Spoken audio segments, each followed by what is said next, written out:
2026లో నేను పెట్టే మొట్టమొదటి లాంగ్ వీడియో విఘ్నేశ్వరుడిది అవడం నిజంగా నేను అదృష్టంగా భావిస్తున్నాను. మనందరి జీవితాలు ఎటువంటి విఘ్నాలు లేకుండా సజావుగా, ఆరోగ్యంగా, ఆనందంగా సాగిపోవాలని ఆ విఘ్నేశ్వరుడిని మనస్ఫూర్తిగా కోరుకుంటూ అందరికీ నూతన సంవత్సర శుభాకాంక్షలు. జనవరి 6, 2026 మంగళవారం నాడు ఎవ్వరూ ఈ పూజను మిస్ చేసుకోకండి. ఎందుకంటే మన కష్టాలు ఎంత పెద్దవైనా సరే, మన కోరిక ఎంత పెద్దదైనా సరే తప్పకుండా భక్తితో ఆ స్వామివారికి కనుక చెప్పుకుంటే తీరుతుందనమాట. ఈరోజు హలో అండి, welcome back to our channel. ఈరోజు మా వీడియోలో నేను అంగారక చతుర్థి కోసం చెప్తున్నానండి. అంగారక చతుర్థి టైంతో సహా ఎలా పూజ చేసుకోవాలి ఏంటి అనేది నేను ఈ వీడియోలో వివరంగా చెప్తున్నాను. వీడియోలోకి వచ్చేయండి. ప్రతి నెల పౌర్ణమి తర్వాత వచ్చే చవితినే సంకష్టహర చవితి అంటారు. ఈ చవితి మంగళవారంతో కూడి గనక వస్తే ఇంకా విశేషమైనదని చెప్తారండి. ఈ చవితినే మంగళవారంతో కూడి వచ్చిన చవితినే అంగారక చవితి అని కూడా అంటారు.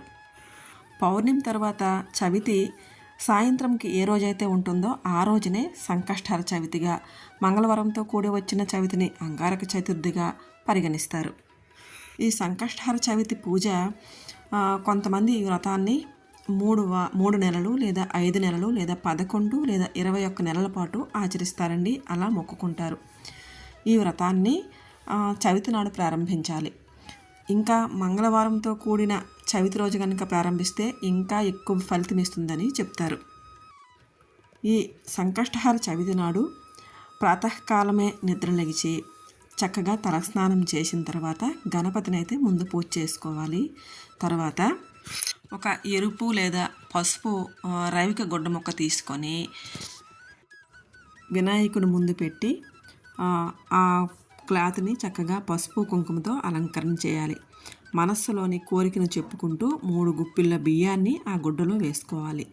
తర్వాత తమలపాకులో ఒక 2 కానీ 5 కానీ ఎండు ఖర్జూరాలు, ఒక 2 వక్కలు, దక్షిణ 21 రూపాయలైనా వేయొచ్చండి, 11 రూపాయలైనా వేసుకొని చక్కగా కోరిక చెప్పుకొని మరోసారి కోరికను తలుచుకొని మూట కట్టి సంకటనాశన గణేశ స్తోత్రం చదివి సంకష్టహార చవితి వ్రతకథ కూడా చదువుకోవాలి. అలా ఆ మూటను స్వామి ముందు పెట్టి ధూపం వెలిగించి కొబ్బరికాయ లేదా పళ్ళు స్వామికి నివేదించాలి. తర్వాత వీలైన వాళ్ళు గణపతి ఆలయానికి వెళ్ళి 3 లేక 11 లేక 21 ప్రదక్షిణాలను చేయాలి. శక్తానుసారంగా గరిక పూజను కానీ లేదా గణపతి హోమం చేయించుకుంటే ఇంకా మంచిదండి. మీకు అవేమీ కుదరలేదు అని అనుకుంటే కనుక తప్పకుండా స్వామివారికి గరికనైనా సమర్పించండి. మనం పొద్దున్నే కనుక విఘ్నేశ్వరుడికి అభిషేకము పూజ చేసి ముడుపు కట్టి పెడితే కనుక సాయంత్రం వరకు ఇంకా వినాయకుడిని కదపకూడదండి. లేదు పొద్దున కాకుండా సాయంత్రం మేము పూజ చేసుకుంటాం అనుకుంటే సాయంత్రం చేసుకోవచ్చు. సూర్యుడు అస్తమించిన తర్వాత స్నానం చేసి దీపం వెలిగించి తిరిగి వినాయకుడికి చక్కగా పూజ చేసుకోవాలి. ఆ నియమం అంతా పూర్తయిన తర్వాత వినాయకుడికి కట్టిన ముడుపు బియ్యంతో పరమాన్నం కానీ ఉండ్రాళ్ళు కానీ చేసి స్వామివారికి నివేదించాలి. ఇంతకుముందు చెప్పాను, మళ్ళీ చెప్తున్నానండి. సంకటనాశిని గణేశ స్తోత్రం అనే ఒక స్తోత్రం ఉంటుందండి. అద్భుతమైన స్తోత్రం. ఈరోజు తప్పకుండా చదువుకోవాలి అండి. ఈ అంగారక చతుర్థి నాడు విఘ్నేశ్వరుడిని పూజ చేయటం వలన జాతకంలో ఉండే కుజదోషాలన్నీ తొలగిపోతాయండి. కొంతమందికి ఈ కుజదోషం జాతకంలో ఉండటం వలన వివాహాలు ఆలస్యమైపోతుంటాయి, అనారోగ్య సమస్యలు వెంటాడుతుంటాయి. ఏ పని చేద్దామన్నా ఆ పని జాప్యం అవుతుందండి.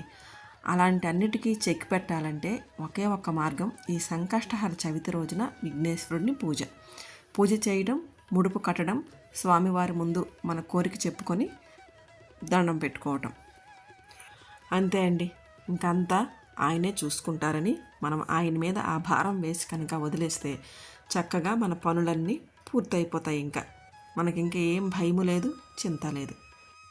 ఈ అంగారక చతుర్థి శుభముహూర్తం చూద్దామండి. ఇప్పుడు జనవరి 6, 2026 మంగళవారం. చతుర్థి తిథి ప్రారంభం 6 జనవరి 26 ఉదయం 8:02 గంటలకండి.